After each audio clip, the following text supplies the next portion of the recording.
আসসালামু আলাইকুম ওয়ারহমতুল্লাহি ওয়াবারাকাতুহ। প্রিয় ভাই ও বোনেরা, একটু থামুন, চোখ বন্ধ করুন এবং ভাবুন, আপনার জীবনে কি এমন কেউ আছেন যাকে আপনি ছোট মনে করেন, যার কথাকে গুরুত্ব দেন না, যাকে দেখে মনে মনে বলেন এই মানুষ আমার কি শেখাবে? হয়তো সে একজন বৃদ্ধা, হয়তো একজন গরিব মানুষ, হয়তো একজন অশিক্ষিত কৃষক। কিন্তু প্রিয় ভাই ও বোনেরা, আল্লাহ মাঝে মাঝে সবচেয়ে সাধারণ মানুষের মুখ দিয়ে সবচেয়ে বড় সত্য বলিয়ে দেন, এবং যে সেই কথা শুনতে পায় তার জীবন বদলে যায়। আর যে অহংকারে কান বন্ধ রাখে সে সারা জীবন অন্ধকারে থাকে। আজকের গল্পটি এমন এক পথিকের কথা যে ভেবেছিল সে সব জানে, কিন্তু এক বৃদ্ধার তিনটি কথা, মাত্র তিনটি কথা তার পুরো জীবন উল্টে দিয়েছিল। শুনুন, কারণ সেই তিনটি কথা আপনার জীবনও বদলে দিতে পারে। বহু বছর আগের কথা, ইরাকের এক বড় শহর থেকে এক পথিক বের হলো। তার নাম সুলতান মাহমুদ। সে ছিল পণ্ডিত, বিখ্যাত। শহরের মানুষ তাকে সম্মান করত। সে কুরআন জানত, হাদিস জানত, ফিকহ জানত, যুক্তিবিদ্যা জানত। মানুষ তার কাছে আসত প্রশ্ন নিয়ে, সে উত্তর দিত। মানুষ মাথা নাড়ত, বলতো সুবহানাল্লাহ, কি জ্ঞান! এই প্রশংসা ধীরে ধীরে তার মনে অহংকারের বীজ বুনল। সে নিজেও বুঝতে পারেনি, কিন্তু একদিন সে নিজেই টের পেল মানুষের কথা শুনতে তার ভালো লাগে না, কারণ সে মনে করে এরা তার চেয়ে কম জানে, কি শেখাবে তাকে?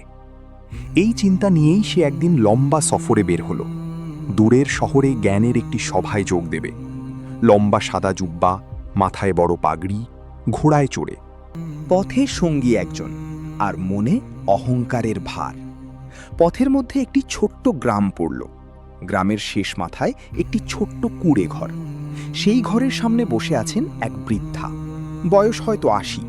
সাদা ও ধূসর আবায়া, মাথায় সাদা ওড়না, হাতে তাসবি। মুখে কোনো দাঁত নেই, কিন্তু চোখ দুটো অসাধারণ, গভীর, যেন সেই চোখে সমুদ্রের গভীরতা। সুলতান মাহমুদ তার কাছে থামল, পানি চাইল। বৃদ্ধা উঠলেন, ভেতরে গেলেন, পানি নিয়ে এলেন। সুলতান পানি খেল, তারপর চলে যেতে উদ্যত হল। বৃদ্ধা বললেন, বাবা, কোথায় যাচ্ছ? সুলতান বলল, দূরের শহরে, জ্ঞানের সভায়। বৃদ্ধা মৃদু হাসল। ভাবল, এই বৃদ্ধা আমাকে কি শেখাবে?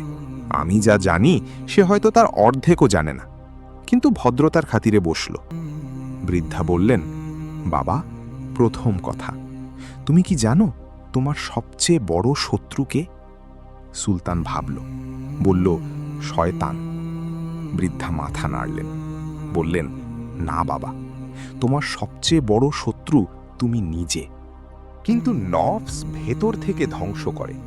তুমি যদি নিজের নফসকে জয় করতে না পারো, শয়তান তোমাকে কখনো ছাড়বে না। সুলতান চমকে গেল। এই কথা সে জানত, কিন্তু এভাবে কখনো ভাবেনি। বৃদ্ধা বললেন, বাবা, তোমার মুখে জ্ঞানের কথা, কিন্তু তোমার চোখে আমি একটু আগে কি দেখলাম জানো? সুলতান চুপ। বৃদ্ধা বললেন, অহংকার। কিন্তু মনে মনে ভাবছ, এই বুড়ি কি জানে? সুলতানের মুখ লাল হয়ে গেল, কারণ সত্যি সে এটাই ভাবছিল।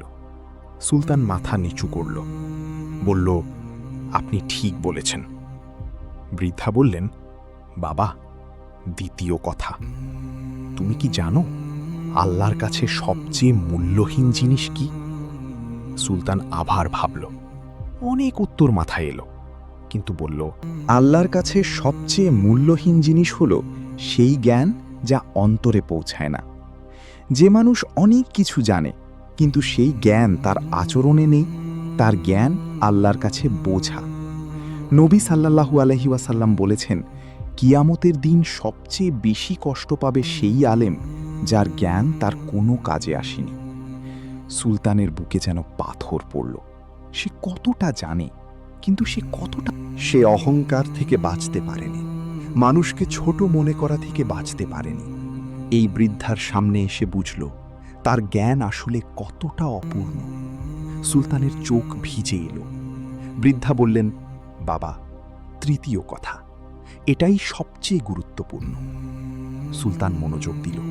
বৃদ্ধা বললেন, বাবা, তুমি কি জানো মৃত্যুর পরে তোমার সাথে কি যাবে? সুলতান বলল, নেক আমল। বৃদ্ধা বললেন, ঠিক, কিন্তু কোন নেক আমল?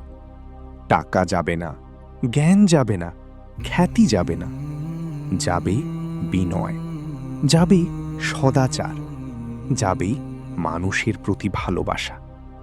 তুমি আজ আমার কাছে এলে, পানি চাইলে, আমি দিলাম। এই এক গ্লাস পানিতে যদি তুমি একটু কৃতজ্ঞতা দেখাতে, আল্লাহর কাছে সেটা তোমার 1000 পৃষ্ঠার কিতাবের চেয়ে বেশি মূল্যবান হতো। দেখেন অন্তর।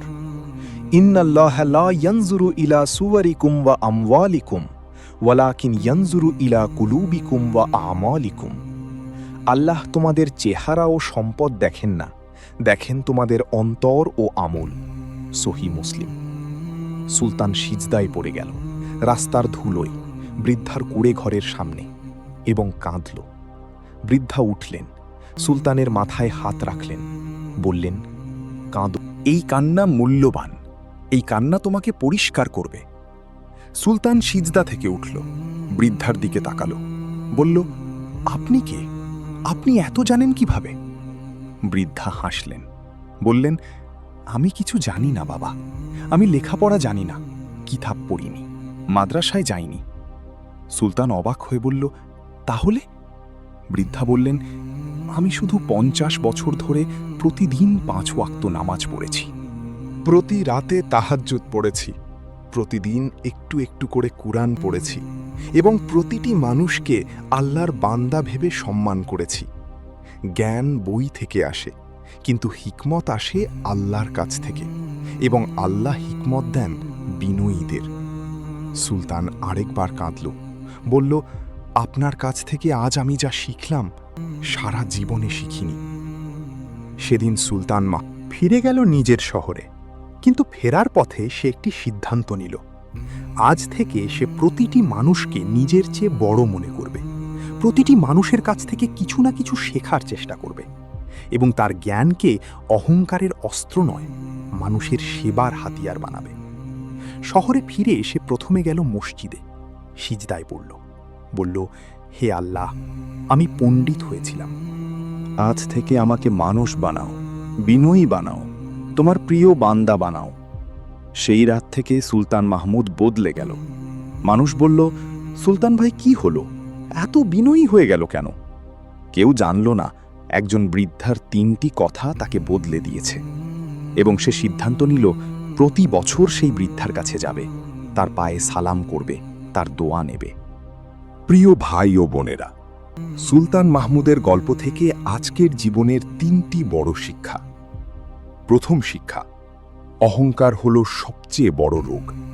নবী সাল্লাল্লাহু আলাইহি ওয়াসাল্লাম বলেছেন, যার অন্তরে 1 অণু পরিমাণ অহংকার আছে সে জান্নাতে যাবে না। সহিহ মুসলিম। এই হাদিস পড়লে ভয় লাগে, কিন্তু আমরা কি নিজেদের অহংকার দেখি নাকি অন্যের অহংকার দেখি? আজই আমি কি কাউকে ছোট মনে করি, কারো কথাকে গুরুত্ব দিই না, কারো সামনে নিজেকে বড় মনে করি? যদি হ্যাঁ, তাহলে আজই তওবা করুন। দ্বিতীয় শিক্ষা, জ্ঞান আর হিকমত এক জিনিস নয়।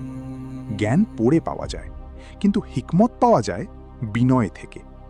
আল্লাহ বলেছেন, তিনি যাকে চান হিকমত দেন, এবং যাকে হিকমত দেওয়া হয় তাকে অনেক বড় কল্যাণ দেওয়া হয়। সূরা বাকারা, আয়াত 269। আপনার কাছে কত জ্ঞান আছে সেটা প্রশ্ন নয়, প্রশ্ন হলো সেই জ্ঞান কি আপনাকে বিনয়ী করেছে? তৃতীয় শিক্ষা, আল্লাহ অন্তর দেখেন। সুলতান মাহমুদ জানত 1000 কথা, কিন্তু তার অন্তরে ছিল অহংকার। আর বৃদ্ধা জানতেন সামান্য, কিন্তু তার অন্তরে ছিল আল্লাহর ভয় ও বিনয়। আল্লাহর কাছে বৃদ্ধা এগিয়ে, কারণ আল্লাহ চেহারা দেখেন না, দেখেন অন্তর। কারণ হয়তো সেই মানুষই আপনার জীবন বদলে দেবে, যেমন একজন বৃদ্ধা বদলে দিয়েছিল সুলতান মাহমুদের জীবন। আল্লাহ আমাদের সকলকে অহংকার থেকে মুক্ত করুন, আমাদের অন্তরকে বিনয় দিয়ে ভরিয়ে দিন, এবং প্রতিটি মানুষের মধ্যে